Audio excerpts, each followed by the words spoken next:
দুনিয়াতে football match হয় ৯০ মিনিটের, অতিরিক্ত সময় যোগ করলে বড়জোর ১০০ বা ১০৫ মিনিট। কিন্তু ভাইরে, এটা বাংলাদেশ, এখানে নিয়মকানুন সব পানির দরে বিক্রি হয়।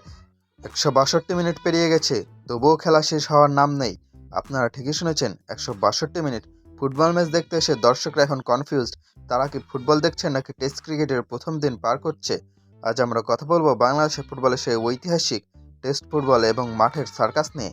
ম্যাচের টুইস্টটা খেয়াল করুন, হাফ টাইমের পর একটা লাল কার্ড দেখানো হলো, আর তাতেই শুরু হয়ে গেল মহাকাব্যিক লড়াই। না বল নিয়ে লড়াই, না লড়াই ছিল তর্ক আর ঝগড়া নিয়ে। প্রায় ৪০ মিনিট ধরে চলল এই টক শো। রেফারি একদিকে, প্লেয়ার আরেকদিকে, আর মাঝখানে সিন্ডিকেট তো আছেই। ফুটবল মাঠে প্লেয়াররা দৌড়ানোর কথা, কিন্তু আমাদের দেশে প্লেয়াররা রেফারির কলার ধরার প্র্যাকটিস বেশি করে।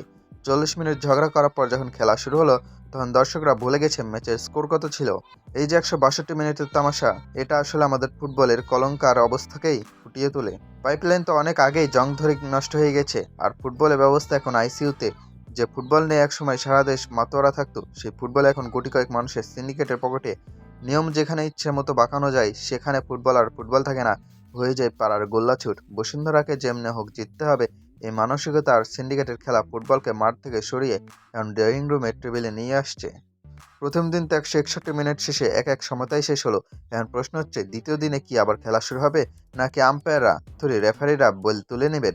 বাংলাদেশের ফুটবল এখন যে অবস্থা, তাতে যদি শুনি কাল সকালে দুই দল সাদা জার্সি পরে মাঠে নেমেছে ড্র করার জন্য, তাতেও অবাক হওয়ার কিছু নেই। দর্শকদের বিনোদনের জন্য ফুটবল এখন আর গোলপোস্টে সীমাবদ্ধ নেই, এটা এখন ডাব্লিউডাব্লিউ আর ড্রামার এক অদ্ভুত মিশেল হয়ে দাঁড়িয়েছে। দিন শেষে আক্ষেপ একটাই, ফুটবল আর ফুটবল নাই। এই ১৬২ মিনিটের প্রহসন আসলে আমাদের দেশের ফুটবলের জন্য একটা বড় চাপাটাঘাত। সিন্ডিকেট আর অবস্থাপনা যেভাবে আঁকড়ে ধরছে, তাতে আসল ফুটবল প্রেমীরা এখন মাঠে বিমুখ। আপনাদের কি মনে হয়, এই ১৬২ মিনিটের লড়াই কি ফুটবলের উন্নতি নাকি পতনের লক্ষণ?